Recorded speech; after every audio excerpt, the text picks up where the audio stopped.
Hello, this is Dave, and welcome to Equity Story. Just having a quick look at the ASX 200. As you can see, it's really flat today. I think it's just ended itself absolutely where it started.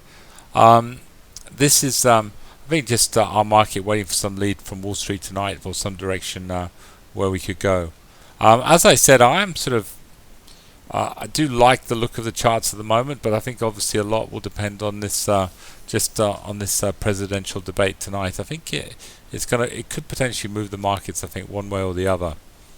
I had an email from one of the members today. Sent me a video.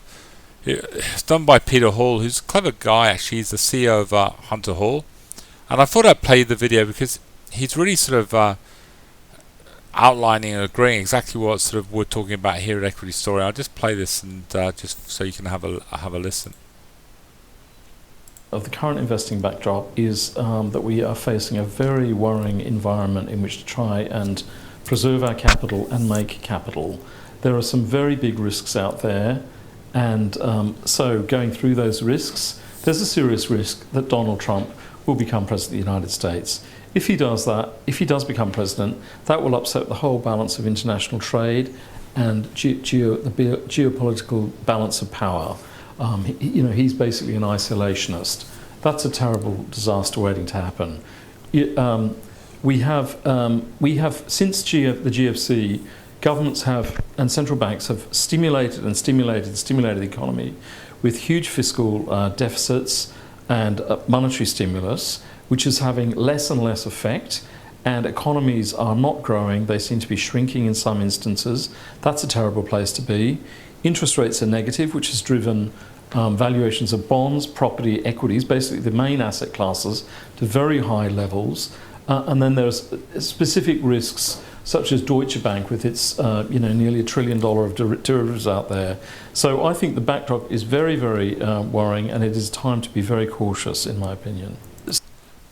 Just hearing that, it's good to obviously hear some people agreeing with Equity Story and our general take of things at the moment.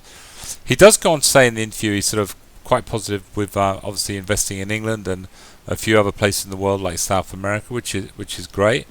But I think interestingly towards the end he starts talking about gold, and again sees gold a little bit like we do at Equity Story is a place that certainly is a good area to have some of your portfolio. And but listen, I'll just wind it forward and you can listen to what he's got to say about gold. Is the gold stocks where we found lots of cheap and very interesting gold companies, because gold is the money or the currency that you cannot debase. Governments cannot debase that. So as the volume of paper money increases, the volume of physical gold stays the same. The value of gold in paper money should increase over time. And we're finding golds on P's of 6, 7, 8 times. So they're a neglected area. Big institutions aren't in them, and that's an area of opportunity. And sort of, as you know, Equity Story, we've always we're keen on gold. We are sort of bullish, certainly medium to longer term on gold, and really that takes me back to two stocks which I think are really the best gold stocks, and one of those is Northern Star. And I'll just have a look at this chart for you because it's actually looking very interesting. I think possibly for a trend, and we like to see for stocks turning up, but I think this is looking very good. Again, Northern Star has always come back, hit that long-term moving average. Flirted with it at the moment recently, about 3 or 4 weeks ago. We haven't been in it, but it's starting to look a lot more positive. And this isn't on a high P at all, and I think for one of our best gold stocks and a good explorer, this is something that we hold it at the moment in our 3-year growth portfolio, and it's something, if you don't own it, it's a stock you should certainly I think consider adding to your portfolio, especially in this pretty awkward time. And another of our favourite gold stocks is Little Crusader. Now I know they've just done another little capital raising, and unfortunately it's an interesting little gold play, Crusader, because it just doesn't have any momentum or really behind it. But again, I was looking at another gold play in Brazil, BDR. I think the market cap's something near around 400 million. Really, Crusader with a market cap of 30 million are not that far behind. Crusader have just got to get one of their two gold mines producing. And I do think as a specky gold play, Crusader is certainly one that you should have on your radar, and see where this see after this capital raise, see how it starts moving. But hopefully there's going to be some more good drill results coming out of Jurina, and I think certainly this for me this stock one day when it does move, and these sort of little small caps can hover and range trade for quite a while, and they can sort of try and throw you off the scent, but when they move, they can move up fast and pretty quickly. Just looking at sort of some of the 3-year growth stories. As you know, we've been taking a lot of profits, and it's a little idea. A lot of our 3-year growth stories, we've got sort of really good, strong companies. They're growing their earnings. They've got great growth potential. I do feel at the moment the market is, the trend is shifting a little bit, looking towards value and growth are two different ways to look at stocks. Obviously, if you can have both, that's great, and we could potentially have that with a lot of our good growth stories if they pull back and the market declines. But at the moment, I think value is important, and stocks that obviously we're going to hold through this period are companies like Elders, possibly obviously Blackmores, companies that are not running on PE ratios which are too high, and an area where we think these companies have got some decent value.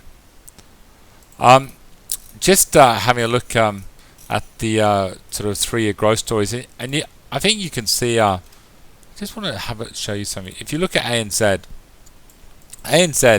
has really recovered of late, and it's starting to actually look quite good. And you can see that short-term chart of ANZ, and I think that's a classic example. As I say to you, I think people are starting to look for a little bit of value, maybe things that are sort of a little bit oversold.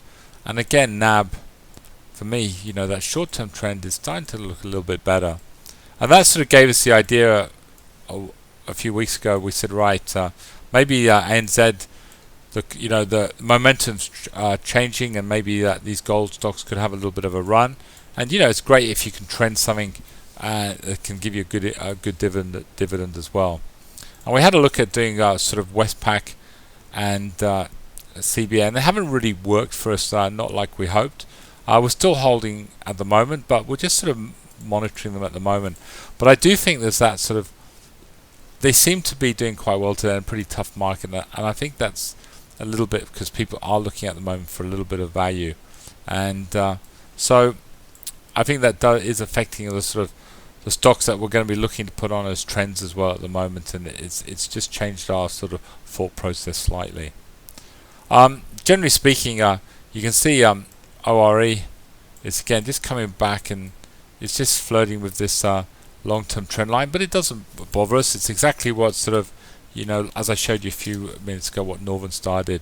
Just came back, that looks very similar, doesn't it, to what ORE looks. And what you mustn't do, we're holding this at the moment. We like the story of ORE because potentially it's got huge, huge growth potential over the next year or so.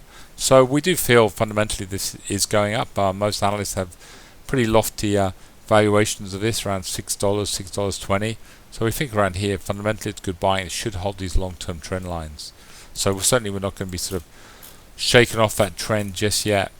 And generally speaking, obviously FXL holding up pretty well. SIP, FPH, BAP, ORE, and Vocus, we're really having to trade out of this one. It got hit with the TPM, but again, we bought it again around the $6, starting to recover and move up, and I think it won't be long before that's back up to around that 750 mark, and we might just trade out of it.